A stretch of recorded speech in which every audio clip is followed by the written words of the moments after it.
शुरुआत होती है प्रिंसेस इजाबेल से, जिसका आज 18वां जन्मदिन है। अपने माता पिता से आशीर्वाद लेने के बाद वह हर साल की तरह अपनी अलमारी खोलती है और उसमें से एक लाल रंग की चीज निकालती है जिससे बहुत तेज रोशनी निकल रही होती है। इजाबेल के पास ये चीज पिछले 18 सालों से थी, लेकिन उसे नहीं पता था कि इसे किसने दिया था और इसका क्या मतलब है। आज वह ये जानना चाहती थी, इसलिए उसने वह चीज ली और महल के बाहर चली गई। जैसे ही वह बाहर जाती है, वह चीज और ज्यादा चमकने लगती है, जब तक प्रिंसेस इजाबेल के हाथ जलने लगते हैं और वह उसे जमीन पर फेंक देती है। अचानक उसके चारों ओर आग का गोला बन जाता है और इजाबेल उसी आग के घेरे में गायब हो जाती है। सब लोग डर जाते हैं। राजा शोर सुनकर बाहर आता है और परेशान हो जाता है देखकर कि राजकुमारी कहीं गायब हो गई है। फिर कहानी 18 साल पहले के समय में चली जाती है, जब राजा अपने सेनापति मैक्स के साथ युद्ध जीतकर राज्य लौट रहा था। इस समय हमें मैक्स का परिवार भी दिखाया जाता है, उसकी पत्नी और बेटा जॉन। मैक्स को पता चलता है कि उसका बेटा जॉन पढ़ाई में बहुत अच्छा है, उसे किताबें पढ़ना और स्केच बनाना पसंद है। लेकिन मैक्स सोचता है कि पढ़ने से कुछ नहीं होता, उसे लड़ना सीखना चाहिए ताकि वह एक बहादुर योद्धा बन सके। कुछ दिन बाद राजा के घर एक बेटी जन्म लेती है, प्रिंसेस इजाबेल। पूरा राज्य बधाई देने आता है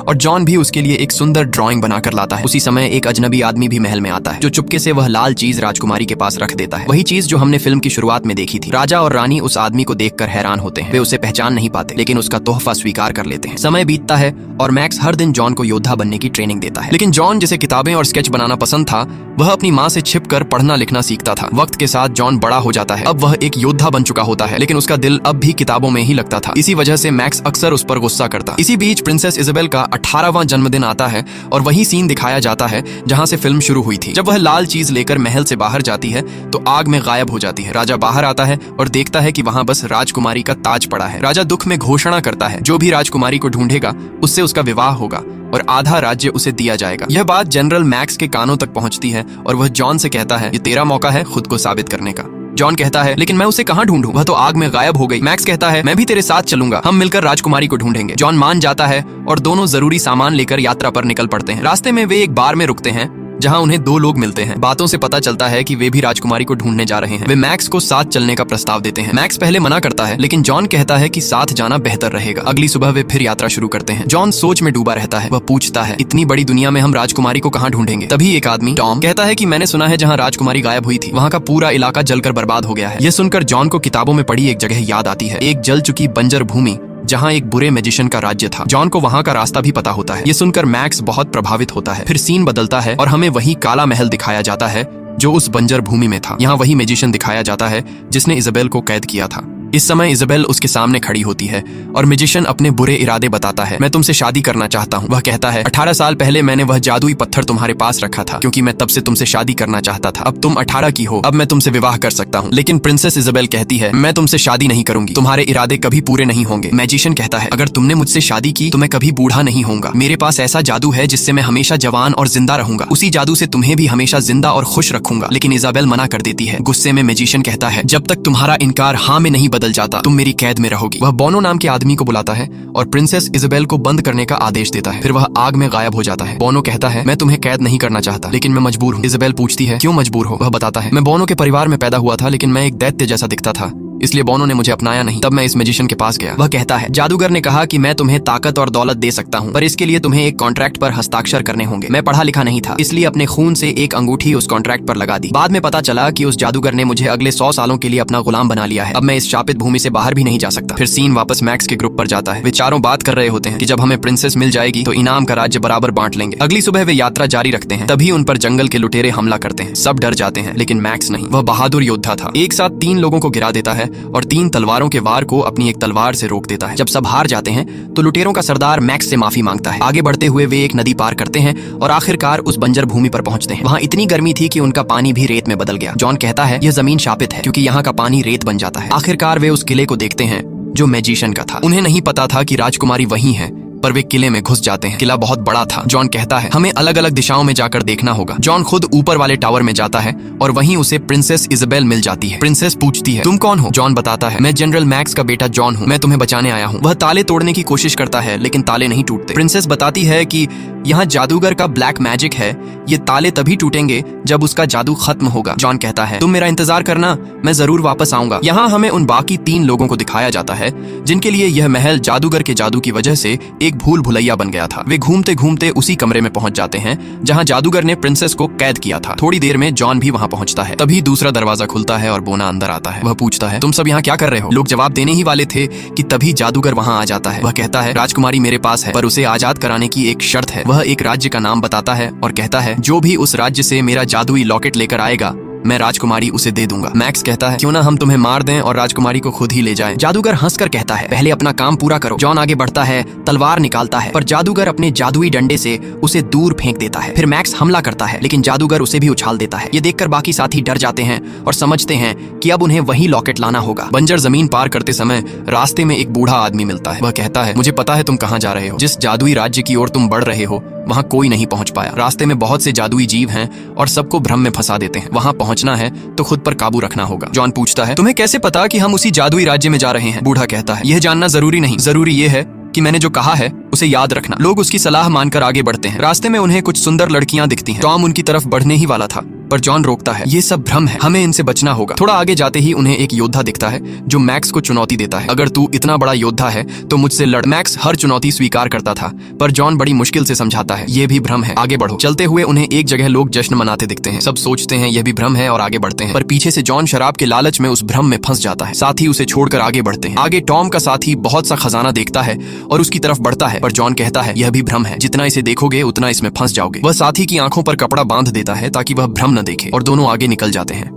जॉन ने अपने साथी को बचा लिया, लेकिन अपने पिता को नहीं बचा सका, जो फिर एक योद्धा के भ्रम में फंस गया। अब जॉन अकेले आगे बढ़ता है। वे नदी पार कर रहे होते हैं। साथी पूछता है, तेरे पिता का क्या होगा? जॉन कहता है, जब मैं वह लॉकेट ले आऊंगा तब उन्हें बचाने का कोई रास्ता निकालूंगा। आखिरकार वे उस जगह पहुंचते हैं जहां एक सुंदर लड़की होती है, वही परियों की रानी, जिसके पास बड़ा जादुई लॉकेट था। जॉन कहता है, जादूगर ने कहा था कि यह कोई चुड़ैल है, पर मुझे लगता है यह कोई परी है। साथी कहता है, हमें इससे बात करनी चाहिए, पर तभी उसका साथी उस लड़की पर हमला कर देता है और उसका लॉकेट छीन लेता है। वह लड़की जख्मी हो जाती है और दर्द में तड़पने लगती है। जब तक जॉन वहां पहुंचता है उसका साथी वह लॉकेट लेकर भाग चुका होता है। जॉन उस लड़की के पास बैठता है और कहता है, जादूगर ने हमें तुम्हारा लॉकेट लाने भेजा क्योंकि उसने हमारी राजकुमारी को कैद किया है। उसने कहा था तुम चुड़ैल हो, पर मुझे नहीं लगता ऐसा है। लड़की कहती है, उसने झूठ बोला है, मैं परियों की रानी हूँ। इस लॉकेट में मेरी सारी शक्तियां हैं, अगर यह मुझसे अलग हो गया तो मैं कमजोर होकर मर जाऊंगी। जादूगर खुद इस लॉकेट को नहीं छू सकता, इसलिए उसने तुम्हें भेजा। वह डर कर कहती है, अगर जादूगर को यह लॉकेट, तो मैं मर जाऊंगी और वह मेरे पूरे राज्य को बर्बाद कर देगा। जॉन ये सुनकर बहुत दुखी होता है और वादा करता है, मैं तुम्हारा लॉकेट वापस लाऊंगा और तुम्हारे राज्य को कुछ नहीं होने दूंगा। वह जाने लगता है, लेकिन देखता है कि रानी घायल है। वह पूछता है, अब तुम्हारा इलाज कौन करेगा? वह कहती है, यहाँ और भी परियां हैं, वे मेरी देखभाल करेंगी। जब तक लॉकेट सही होगा मैं जिंदा रहूंगी। अब जॉन अपने भारी कपड़े उतारकर उनसे एक नाव जैसा बनाता है और नदी पार करता है। फिर वह अपने साथी के पीछे भागता है जो अब वेस्टलैंड में पहुंच चुका था। जैसे ही वह महल में दाखिल होता है, मैजिशियन सामने आ जाता है। साथी कहता है, हाँ मेरे पास लॉकेट है। ये सुनकर मैजिशियन बहुत खुश होता है। वह कहता है, पहले राजकुमारी मुझे दे दो, फिर लॉकेट लो। मैजिशियन हंसता है और प्रिंसेस इजाबेल को बुला लेता है। इसी बीच जॉन भी वहां पहुंच जाता है और अपने साथी को रोकने की कोशिश करता है, यह लॉकेट मत देना, ये जादूगर तुम्हें धोखा देगा। लेकिन साथी नहीं मानता। जॉन आगे बढ़ता है, पर मैजिशियन आग का गोला बनाकर उसे कैद कर देता है। साथ ही लॉकेट मैजिशियन की तरफ बढ़ाता है। जैसे ही मैजिशियन उसे पकड़ता है, उसकी शक्ति उसे चोट पहुंचाती है। मैजिशियन कहता है, मेरे पीछे खड़े हो जाओ ताकि मैं उसे पकड़ सकूं। प्रिंसेस इजाबेल दौड़कर आती है, आग बुझाकर जॉन को संभालती है। वहीं मैजिशियन उस लॉकेट को अपनी जादुई आग में फेंक देता है और जोर से हंसता है। वह कहता है, तुमने मेरा आधा काम पूरा कर दिया। वह लड़की चुड़ैल नहीं, परियों की रानी है। मैं उस लॉकेट को छू नहीं सकता था, पर तुमने मेरे लिए ला दिया। अब जब अगली पूर्णिमा को यह लॉकेट पिघलेगा तो परियों की रानी मर जाएगी और उसकी सारी ताकत मेरी होगी। तब मैं पूरी दुनिया पर राज्य करूंगा। उसी वक्त जॉन और इजाबेल भी वहां पहुंचते हैं। जॉन कहता है, मैं तुम्हें यही बताने आया था। सीन बदलता है और हम देखते हैं फेरी क्वीन दर्द में तड़प रही है क्योंकि उसका लॉकेट जल रहा था। उसकी चीख सुनते ही मैक्स का जादू टूट जाता है और उसे अपने बेटे की याद आती है। अब मैजिशियन अपना असली बूढ़ा रूप दिखाता है। वह कहता है, मैंने ही उस दिन तुम्हें जादुई रास्ता पार करने की सलाह दी थी ताकि तुम मेरे काम आ सको। लालची आदमी कहता है, मैंने तुम्हारा काम पूरा कर दिया, अब राजकुमारी मेरी है। जादूगर हंसता है, तुम बहुत भोले हो। इतना कहकर वह उसे घोड़े में बदल देता है। फिर वह प्रिंसेस इजाबेल से कहता है, अब चलो, हमारी शादी का समय आ गया। इजाबेल गुस्से में कहती है, मैंने कहा था मैं तुमसे शादी नहीं करूंगी। वहीं जॉन अब भी जादूगर की आग बुझाने की कोशिश करता है। वह उस पर रेत की बोतल डालता है। तब जादूगर कहता है, यह आग नहीं बुझेगी क्योंकि ये जादुई आग है।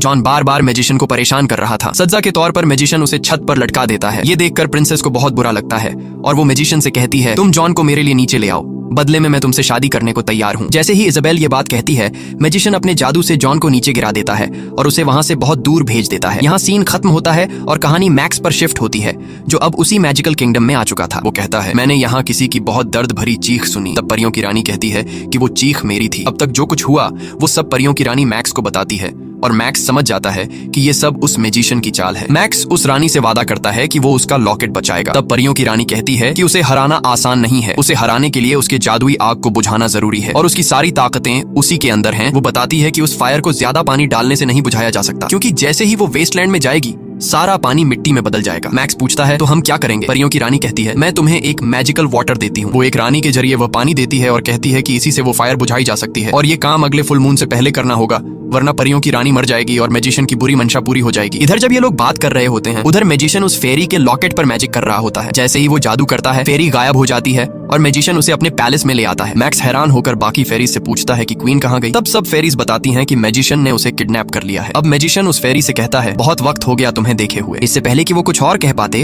बोना पीछे से आता है और कहता है तुम आजकल बहुत अन्याय कर रहे हो। ये सुनकर मैजिशियन गुस्से में आ जाता है और वो उसके गले में पट्टी बांधकर उसे डॉग में बदल देता है। फिर मैजिशियन उस कुत्ते से कहता है जब मैं इशारा करूं तुम जॉन को मार देना। इसके बाद मैजिशियन अपने जादू से प्रिंसेस इजाबेल को भी वहां ले आता है और फेरी को दिखाकर कहता है मैं अब इससे शादी करूंगा। वो कहता है अगले फुल मून तक तुम्हारा लॉकेट भी पिघल जाएगा, फिर सारी ताकत मेरी होगी और मैं इस दुनिया पर राज करूंगा। वो इजाबेल को लेकर शादी के लिए वेस्टलैंड की ओर निकल पड़ता है। रास्ते में प्रिंसेस कहती है मुझे दिखाओ कि जॉन जिंदा है या नहीं। तब मैजिशियन उसे वेस्टलैंड में पड़े जॉन को दिखाता है। फिर वो अपने हाथ से मैजिक साइन बनाता है और उसका जादुई डॉग वहां आता है जो जॉन को मारने लगता है। प्रिंसेस और मैजिशियन आगे बढ़ जाते हैं, मगर डॉग पीछे से जॉन का पीछा करता है। जॉन किसी तरह भागने की कोशिश करता है, तभी उसके हाथ उस पट्टी तक पहुंचते हैं जो डॉग के गले में थी। जैसे ही वो पट्टी खींच इंसान में बदल जाता है, यानी बोना। बोना अपने असली रूप में आते ही जॉन को बताता है कि ये सब मैजिशियन का किया हुआ है और अब वो उससे बदला लेना चाहता है। सीन कट होता है और अब हम मैक्स को दो परियों के साथ देखते हैं। वो परियों के साथ एक गुप्त रास्ते से वेस्टलैंड की ओर बढ़ रहे थे। मैक्स पूछता है ये कौन सा रास्ता है? तो परियों बताती हैं कि यही वो रास्ता है जिससे हमारी क्वीन और मैजिशियन एक दूसरे के पैलेस में आते जाते थे। मगर फिर उस मैजिशियन के दिल में लालच आ गया और उसने हमारी क्वीन का पीछा करना शुरू कर दिया। तब क्वीन ने ये रास्ता हमेशा के लिए बंद कर दिया। दूसरी तरफ मैजिशियन प्रिंसेस को लेकर उसके किंगडम पहुंच जाता है। प्रिंसेस को देखकर सब लोग बहुत हैरान और खुश हो जाते हैं। किंग और क्वीन भी अपनी बेटी को देखकर बहुत खुश होते हैं और पूछते हैं तुम कहाँ गायब हो गई थी? मगर प्रिंसेस डर के कारण कुछ नहीं कह पाती। मैजिशियन झूठ बोलता है कि मैंने तुम्हारी प्रिंसेस को ढूंढ निकाला है, अब वादे के मुताबिक तुम्हें अपनी बेटी की शादी मुझसे करनी होगी और आधा किंगडम भी देना होगा। किंग सच्चाई से अनजान होकर मान जाता है। सीन कट होता है और अब फिर जॉन को दिखाया जाता है जो बोना के साथ वेस्टलैंड से निकलने की कोशिश कर रहा था, लेकिन वो निकल नहीं पा रहा था। तब बोना कहता है कि मैजिशियन के कर्ज की वजह से वो अगले 16 साल तक यहाँ से नहीं जा सकता। जॉन सोचता है और कहता है तुम बोना के रूप में नहीं निकल सकते, लेकिन डॉग के रूप में निकल सकते हो। फिर वो मैजिशियन की मैजिक वॉन्ड से बोना को फिर से डॉग बना देता है। डॉग बनकर बोना नदी पार करता है और दूसरी तरफ जाकर अपना पट्टी खोलता है। ऐसा करते ही वो बहुत खुश होता है क्योंकि उसने मैजिशियन का कर्ज तोड़ दिया था और अब वो आजाद था। अब ये लोग जल्दी जल्दी पैलेस की ओर भागते हैं ताकि प्रिंसेस को बचाया जा सके। शादी से पहले जॉन सबको सच्चाई बताने की कोशिश करता है कि मैजिशियन ने ही प्रिंसेस का किडनैप किया था। ये सुनकर किंग मैजिशियन को सजाए मौत देने का आदेश देता है, मगर मैजिशियन अपनी मैजिक से सबकी तलवारों में आग लगा देता है। ये देखकर जॉन कहता है अगर तुम सच में बहादुर हो तो बिना मैजिक के मेरे साथ तलवार लड़ो। मैजिशियन मान जाता है। जैसे ही लड़ाई शुरू होती है, मैजिशियन फिर से धोखा देता है और अपनी जादुई तलवार से जॉन को घायल कर देता है और नीचे गिरा देता है। अब सीन मैक्स पर कट होता है जो मैजिशियन के महल के सीक्रेट रूम में पहुंच चुका था जहां उसकी मैजिक फायर जल रही थी। वो उस फायर में परियों की रानी द्वारा दिया गया मैजिक वाटर डाल देता है। जैसे ही आग बुझती है वो फायर से लॉकेट निकाल लेता है। तभी परियों की रानी आकर वो लॉकेट पहन लेती है और अपनी होश में आ जाती है। दूसरी तरफ मैजिशियन की सारी पावर्स खत्म हो जाती हैं। अब जब वो जॉन से लड़ने जाता है तो उसकी जादुई ताकत काम नहीं करती। जॉन तुरंत मौका देखकर उसे गिरा देता है और सबके सामने बहादुर साबित होता है। अब मैजिशियन के पास कोई शक्ति नहीं बचती। तभी उसे वही मैजिक वॉन्ड दी जाती है और उसी जादू से मैजिशियन भी डॉग बन जाता है। उसी वक्त परियों की रानी अपने मैजिक से मैक्स को वहां ले आती है और किंग को पूरी सच्चाई बताती है। वो बताती है कि कैसे जॉन और उसके पिता मैक्स ने बहादुरी से ये सब संभाला, बचाया और साथ ही परियों के किंगडम को भी सुरक्षित किया। ये सुनकर किंग बहुत खुश होता है और उनकी तारीफ करता है। आखिर में प्रिंसेस फैसला करती है कि वो जॉन से शादी करेगी। ये सुनकर सब बहुत खुश हो जाते हैं और इसी खुशी के साथ ये कहानी यहीं खत्म हो जाती है। दोस्तों, अगर वीडियो पसंद आई हो तो लाइक करें और ऐसी मूवी एक्सप्लेनेशंस के लिए चैनल को सब्सक्राइब जरूर करें।